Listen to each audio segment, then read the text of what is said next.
तबिया ले घूमेलन कवन भैया कलम की तबिया ले घूमेलन कवन भैया की करी बीए की पढ़ाई जे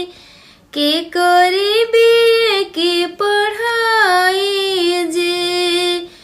घर में से नी बोले ली छिनारो भसुरा के बहिनी घर में से बोले ली छिनारो भसुरा के बहिनी हम करब बे की पढ़ाई जे हमें करम बे की पढ़ाई जे जब तू छिनारो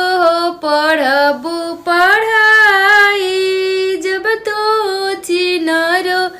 हो पढ़बू पढ़ाई का देबू नाम के लिखाई जे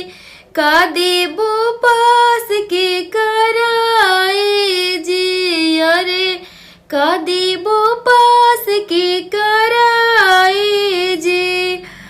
अगल बगल रसिया नाम के लिखाई जे अगल बगल रसिया नाम के लिखाई जे बिचवा के पास के कराई जे ए जी बिचवा के पास के कराई